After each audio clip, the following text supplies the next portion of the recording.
Es hora. Sintonizas 94.9. Radio Universidad de Pamplona presenta Emprésate, compartiendo pensamiento empresarial. Un programa de la Facultad de Ciencias Económicas y Empresariales con el apoyo del Departamento de Comunicación Social. Emprésate.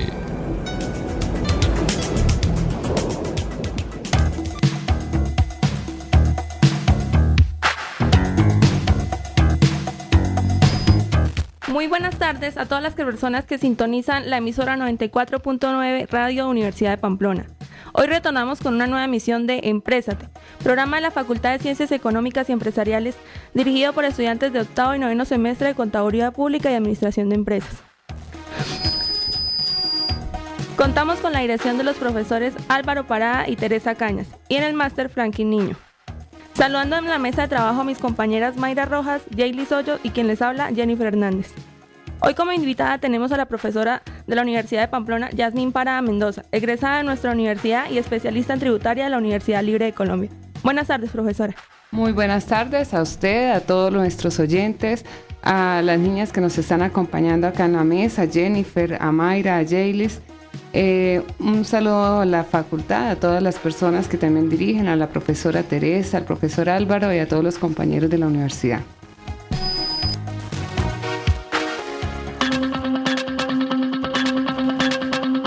El tema del día en Emprésate.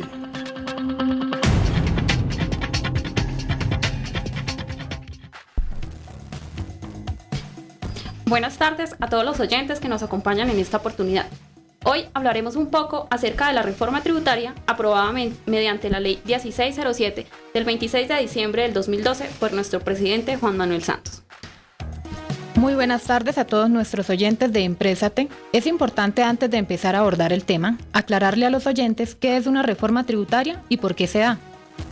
Pues Jaylis, una reforma tributaria es cuando las políticas internas de un gobierno y sus economías determinan qué se debe modificar en la estructura de un sistema tributario ya existente. Pero, ¿qué es un sistema tributario? Un sistema tributario es básicamente todos los impuestos que se manejan en un país, todas las cargas impositivas, tarifas, contribuciones, etc. Esta reforma, para que entre en vigencia, tiene que pasar por la aprobación de una ley y luego se establecen reglamentaciones mediante decretos y resoluciones. Es importante aclarar, las reformas tributarias se dan en un país con el fin de generar mayores ingresos al Estado y lograr equidad para que actividades similares estén afectadas por la misma carga tributaria y así alcanzar la formalización de la economía. Según el gobierno, las últimas reformas tributarias habían sido motivadas en gran medida por la urgencia y la necesidad de aumentar el recaudo, pero no necesariamente garantizaron la generación de empleo, la disminución de la pobreza y la reducción de la desigualdad. Por tal razón se busca lograr un sistema tributario progresivo que promueva la formalidad laboral. Por tal motivo, esta reforma tiene como objetivo principal la generación de empleo, la reducción de la desigualdad, en consecuencia, redistribuye la carga tributaria favoreciendo a los colombianos de menores ingresos. Esta nueva reforma trae importantes cambios en impuestos como el IVA, el impuesto sobre la renta y la retención en la fuente, entre otros, que son los de mayor afectación en el país. A raíz de esto surgen muchísimas dudas que en la emisión de hoy trataremos de aclarar a nuestros oyentes con la ayuda de nuestra invitada, la profesora Yasmín Parada. Profesora, para empezar podemos abordar uno de los capítulos de la reforma que habla acerca del IVA y el impuesto al consumo. ¿Le parece? Claro, con mucho gusto. Como primera medida podríamos aclarar una de las dudas que más frecuentan es cuáles fueron los cambios de las tarifas del impuesto sobre las ventas IVA que trajo la reforma tributaria. Bueno, empecemos diciéndole a nuestros oyentes que antiguamente se daban 7 tarifas. Estaba la tarifa del 0%, tarifa del 7%, del 10%, 16%, 25% y 35%. Actualmente se reformó esto y ahora solamente son 3 tarifas, entonces evita que la gente se confunda y estamos hablando de que ahora solamente es tarifa del 0%, del 5% y del 16%, que es la tarifa general. O sea, con esto quiere decir de que ya pasó de ser más o menos 7 tarifas que se trataban a solo ser 3 tarifas que ahora existen, ¿sí? Exactamente. ¿Esto qué permite? Que las personas ya no tengan tanta confusión. Como hay muchísimos productos, es difícil para las personas entender qué está grabado con IVA y qué no está grabado con IVA. Entonces, las personas solamente tienen que mirar primero cuál es el hecho generador, es decir, qué es lo que hace que se produzca el IVA. En el artículo 420 del Estatuto Tributario encontramos 4 hechos generadores. Entonces es importante aclararle a nuestros oyentes esto. El primer hecho generador es todos aquellos artículos, llamémoslo bienes muebles, están grabados al IVA. Entonces cualquier artículo, cualquier objeto está grabado, pero pues vamos a tener unas limitantes que ya les voy a comentar. El segundo hecho generador son los servicios prestados en el territorio nacional. El tercer hecho generador son las importaciones y el cuarto hecho generador son los juegos de suerte y azar. Entonces, para saber si un artículo está o no está grabado, primero miramos si se produce el hecho generador. Luego de eso, entonces vamos a mirar si es un objeto o un servicio grabado, entonces a qué tarifa está. La gente se preguntará por qué al 0%, si el 0% de cualquier cosa es cero. ¿Qué produce esto? Entonces, las personas que estén con objetos grabados al 0% tienen derecho a que lo que venden no le cobran IVA, pero lo que ellos han comprado, que sí lleva IVA, podrán solicitarle a la DIAN que les devuelva el IVA por esto. Dentro de las reformas, lo principal, por ejemplo, uno de los cambios más notorios, aquellas personas que comercializan con el ganado. Antes el ganado pues no era un producto excluido, ahora pasa a ser un producto exento, tarifa del 0%, y estas personas que venden ganado, entonces podrán primero pues tendrán que pertenecer ahora al régimen común en ventas y van a cobrar tarifa al 0%, pero lo que ellos compran podrán solicitarle al gobierno que les devuelva este IVA. Bien, profe, y además de la facilidad en la comprensión, el hecho de que se haya pasado de tener 7 tarifas a tan solo 3, ¿disminuyen algo las cargas administrativas para la DIAN y pues para los empresarios? Obviamente no es tanto como la carga, sino la facilidad de comprensión, y para la DIAN pues ya no va a tener que revisar 7 tarifas, sino ahora pues solamente 3 tarifas. Para las personas la parte administrativa pues sigue siendo la misma secuencia: una compra o una venta, se hace una factura, se contabiliza y luego se paga a la DIAN, pero es más comprensible, más sencillo para las personas manejar 3 tarifas a 7 tarifas. ¿Qué cambios tiene la reforma para establecimientos como los restaurantes, los bares, las cafeterías, las panaderías, heladerías y demás negocios donde se vendan comidas y bebidas?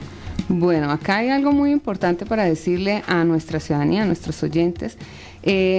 Cualquier establecimiento como un restaurante, pues es responsable del IVA. Lo que pasa es que todos no lo pagan porque para esto existen unos topes para pertenecer al régimen común.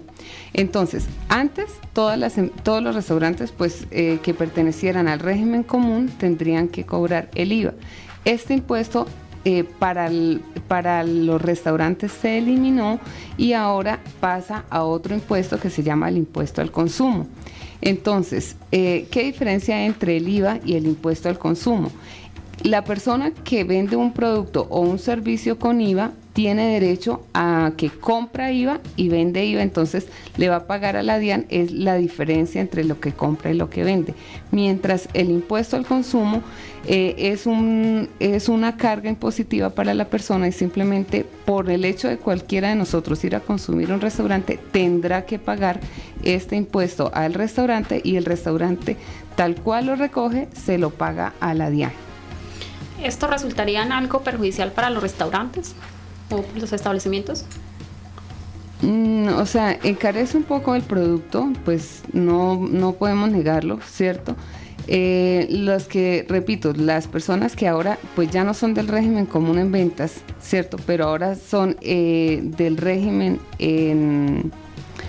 Para el impuesto al consumo, entonces tendrán que pagar esto, se lo van a cobrar al cliente. Entonces tienen dos opciones: o venden más costoso, le descuentan eso directamente a la persona que está consumiendo, o lo asumen ellos y la utilidad que ellos van a obtener pues va a ser menor. Ok. ¿El impuesto al consumo debe cobrarse en todos estos establecimientos? En aquellos, repito, que sean responsables del impuesto al consumo, es decir, que en el año anterior hayan tenido unos ingresos de más de 100 millones de pesos. Entonces, por todo el año, si obtuvieron ingresos superiores a este valor, se harán responsables del impuesto al consumo. Profesora, entonces el impuesto al consumo viene gravando los bienes de lujo, podría decirse. Bueno, muy buena su pregunta, Mayra. No es solamente los restaurantes, sino también hay otros productos que van a estar gravados con el impuesto al consumo. Usted lo acaba de decir. Bienes de lujo como los vehículos, entonces van a estar también cargados con el impuesto al consumo. Aquello de los celulares, antes tenía una tarifa del 20% en IVA, ahora tiene una tarifa del 16% en IVA más un 4% de impuesto al consumo, y así otros productos estarán gravados con este impuesto al consumo. O sea, lo que quiere decir este nuevo impuesto, el impuesto al consumo, es que se mantendría la misma contribución, sino que ya se dividiría en dos impuestos. Sí, para algunos productos entonces van a pagar el IVA y también el impuesto al consumo. Por ejemplo, lo que les acaba de decir, en el caso de los celulares, entonces va a seguir pagando el 20%, pero el 16% es de IVA y el 4% del consumo. El 16% puede ser deducible, mientras que el 4% ya es el impuesto que se paga por ese artículo que se ha consumido. Profesora, ¿cada cuánto se debe declarar el impuesto al consumo? Va a ser bimestral. Ojo que acá hay algo importante para el impuesto del IVA, que el impuesto al IVA antes era bimestralmente, ahora se pasan a ser, dependiendo de la clase de persona, va a ser bimestral, cuatrimestral o anualmente. Entonces, las personas que pagaban bimestralmente, pues eran todas, ¿cierto? Ahora, solamente aquellas personas que en el año anterior tuvieron ingresos de más de 97.000 VTs, esto es más de 2.000 millones de pesos, o los grandes contribuyentes, seguirán pagando la bimestral. Aclaro, las empresas nuevas también tendrán que empezar a hacerlo bimestralmente. Las empresas que hubiesen obtenido el año anterior ingresos entre 15.000 y 92.000 VTs, esto es aproximadamente entre 700 millones de pesos y 2.000 millones de pesos, tendrán que hacer declaración y pago cada 4 meses.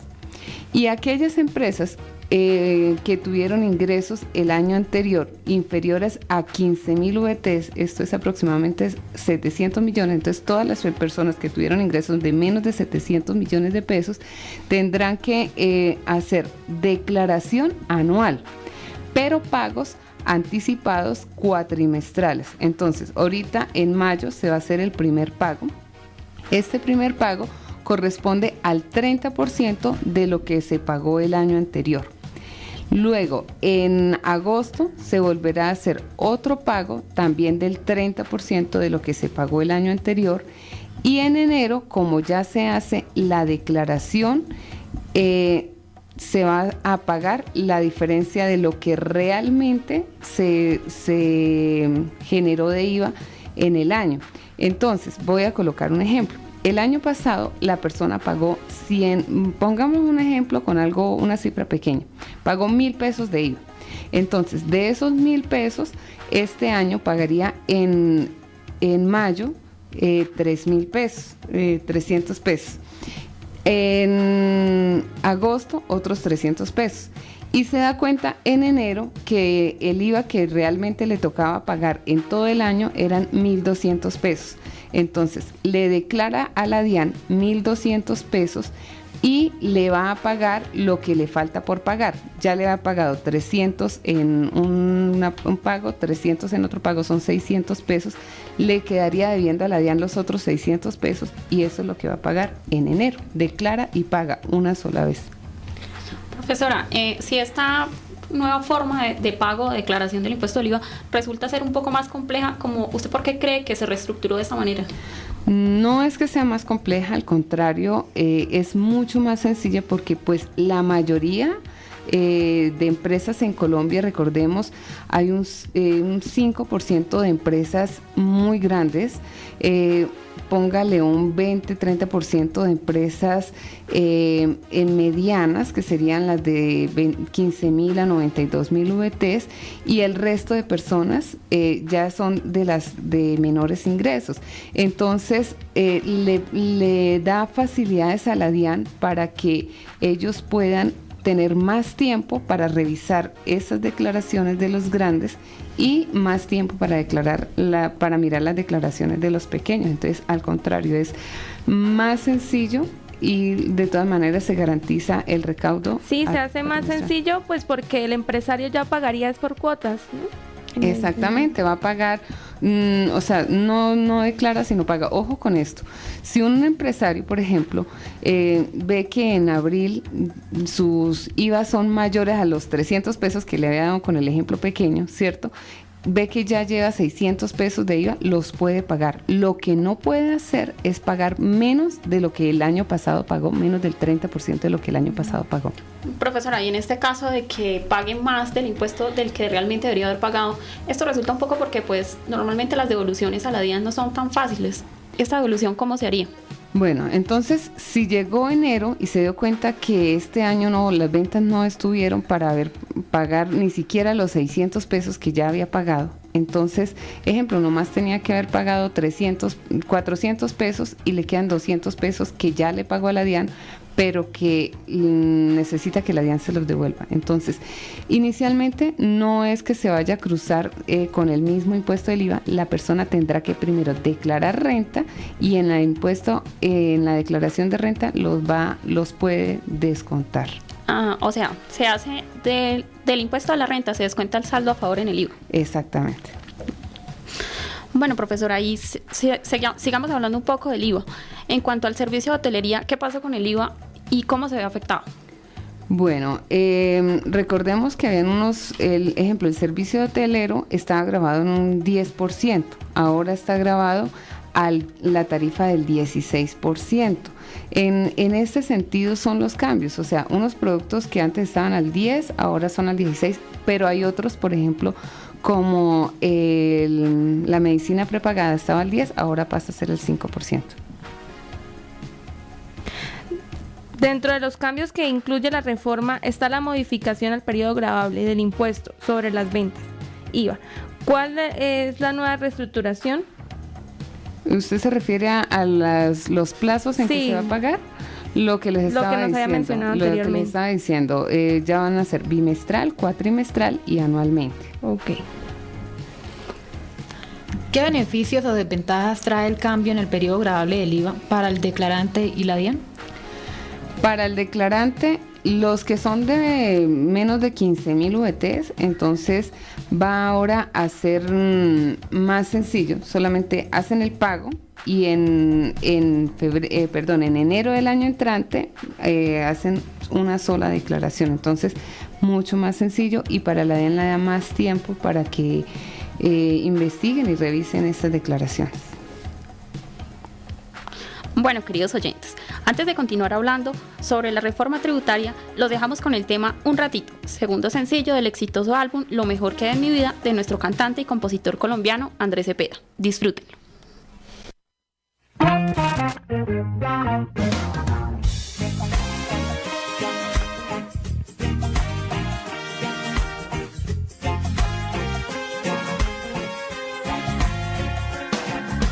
Aléjate un poquito a ver qué pasa cuando estás a más de 3 pasitos de mi piel.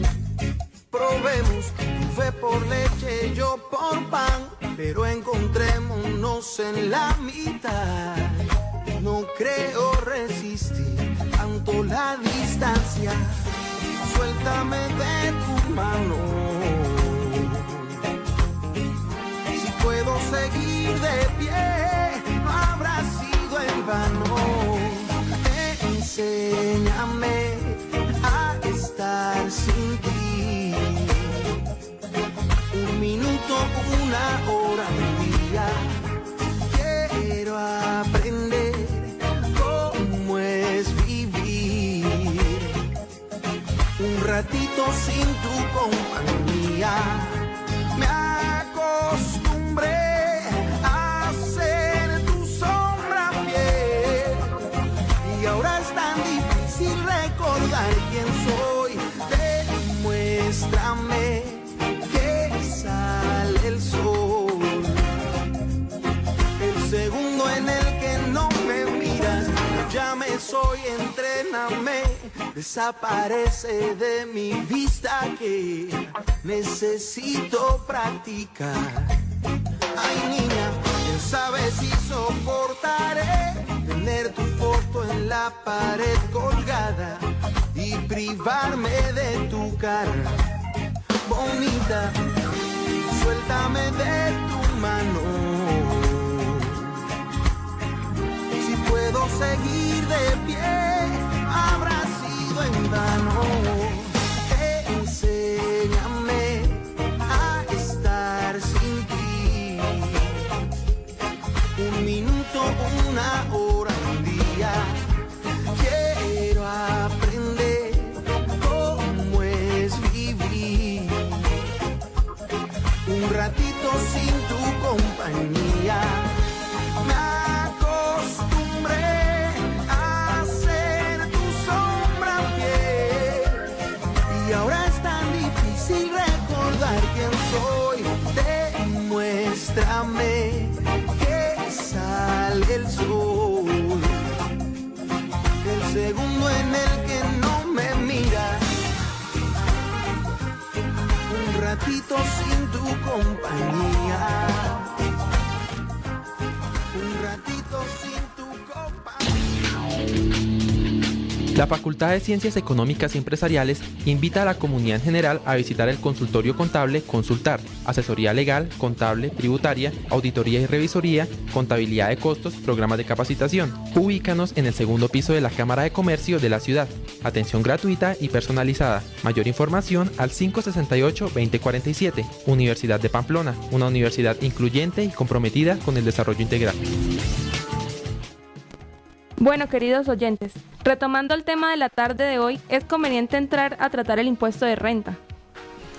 Bueno, sería bueno saber qué cambios introdujo la reforma en materia del impuesto sobre la renta. A manera de impuesto de la renta hubo unos cambios generales, cambio en la clasificación de las personas naturales, el cambio en las tarifas de los impuestos, cómo se van a pagar, y pues un impuesto nuevo que es el impuesto del CRE. Bien, profe, y en cuanto a la clasificación de las personas naturales, ¿cómo quedó esta nueva clasificación y en qué influye a la hora de contribuir al impuesto? Bueno, antes se daban 3 clasificaciones, estaban los trabajadores, los independientes y las personas de menores ingresos. Ahora se van a clasificar en empleados, trabajadores por cuenta propia y otros. ¿Quiénes son los empleados? Las personas pues que tienen una relación laboral legal, ¿cierto? Pero que el 80% de sus ingresos provienen de esta relación laboral legal con una empresa, un empleado común de una empresa. Pero, ojo acá, dentro de la clasificación de empleados, también van a estar las personas que el 80% de sus ingresos son de profesiones liberales, honorarios, las personas que ganan por honorarios, los médicos, abogados, contadores, aquella persona que necesita de que una universidad le hubiera reconocido parte para su intelecto, ¿cierto? También por servicios técnicos, ¿cierto? Entonces, que no necesite maquinaria, entonces el 80% proviene de esto. Trabajadores por cuenta propia, aquellas personas que el 80% de sus ingresos provienen de una de las siguientes actividades, por ejemplo, agropecuarios, comercio por mayor, comercio por menor, electricidad. Son 16, para no mencionarlas todas, 16 actividades para que se clasifique la persona dentro de trabajador por cuenta propia, y otros las que no caben, que no son empleados y no son trabajadores por cuenta propia. Acá están, por ejemplo, también los rentistas de capital, aquella persona que hace que tiene algún bien y produzca solito su ingreso. Ejemplo, se llaman rentas pasivas, arriendo, rendimiento financiero, dividendos, participaciones, regalías. Entonces están clasificados como otros. ¿Qué beneficios o desventajas trae esta nueva clasificación a la población? Pues ojo que las personas clasifican en personas naturales y personas jurídicas. Jurídicas son las empresas, ¿cierto? Y personas naturales son a las que tenemos que ubicar dentro de esto. Entonces, la DIAN da los topes para saber si estas personas que están clasificadas dentro de alguna de estas personas, llamémosla empleados o trabajadores por cuenta propia, tendrán que declarar renta o no declarar renta, dependiendo de los ingresos, dependiendo también del patrimonio que tenga, los bienes que tenga, y dependiendo también, por ejemplo, si ha hecho consumos con tarjetas de crédito o ha hecho compras, consignaciones. Son varios los topes que hay que mirar para saber si la persona tiene que declarar o no tiene que declarar renta. Entonces, es esto lo que trae consigo esta clasificación. ¿Qué beneficios trae para las empresas, los empleados, esta reducción de la tarifa? A ver, hablemos de que hay unas tarifas para la declaración de renta, ¿cierto? Entonces, ojo con esto, las personas naturales es diferente el pago que las personas jurídicas. Las personas jurídicas, hasta esta declaración del 2012, que se declara en el 2013, están pagando el 33% de sus excedentes o utilidades. Esta tarifa se va a reducir al 25%, y el otro 8% es lo que les estaba hablando anteriormente del impuesto al CRE, que es lo que hemos escuchado varias veces de las protestas de que se van a bajar los recursos para el SENA, para el CBF, lo cual no necesariamente es cierto. O sea que este impuesto sí garantizaría la inyección de los fondos para el funcionamiento del SENA y del Instituto Colombiano de Bienestar Familiar. A ver, partamos de que la misma ley trae una cláusula que dice que los recursos para el SENA y para el ICBF van a ser también con recursos del Estado. En caso tal de que no alcanzasen esos recursos, la misma ley autoriza al Estado para que cubra estos gastos de funcionamiento para estas entidades. Para las empresas, pues no todas las empresas van a tener que pagar esto, son los contribuyentes de renta solamente, y para las otras personas, pues no. Bueno, oyentes, estamos llegando al final de la emisión de este programa. Queremos agradecerle a nuestra invitada por su grata colaboración, al máster y a la producción de radio de la universidad, y principalmente ustedes por su sintonía. Bueno, pero antes de despedirnos, queremos recordarles que si están interesados en asesorías contables, financieras y empresariales, no duden en contactar a los consultorios de la Facultad de Ciencias Económicas y Empresariales de la Universidad de Pamplona, ubicados en el segundo piso de la Cámara de Comercio. Hasta una próxima emisión de Emprésate, compartiendo pensamiento empresarial. Y no olviden que la duda es el principio de la sabiduría. Bueno, pues con mucho gusto, sé que se nos quedó el tiempo muy corto, no alcanzamos a hablar sino de uno de los impuestos. Sí. Con mucho gusto, en otra oportunidad, pues estoy para servirles si necesitan que les aclaremos más sobre los otros impuestos. Muchas gracias, profesora. Muchas gracias. La Facultad de Ciencias Económicas y Empresariales invita a la comunidad en general a visitar el consultorio empresarial Consulten, asesoría administrativa y comercial, consultoría, asistencia técnica, capacitaciones empresariales, servicio especializado en áreas de mercadeo e imagen corporativa. Ubícanos en el segundo piso de la Cámara de Comercio de la ciudad. Atención gratuita y personalizada. Mayor información al 568-2047. Universidad de Pamplona, una universidad incluyente y comprometida con el desarrollo integral. Emprésate, un programa de la Facultad de Ciencias Económicas y Empresariales. En Radio Universidad de Pamplona son las 4 de la tarde y 32 minutos.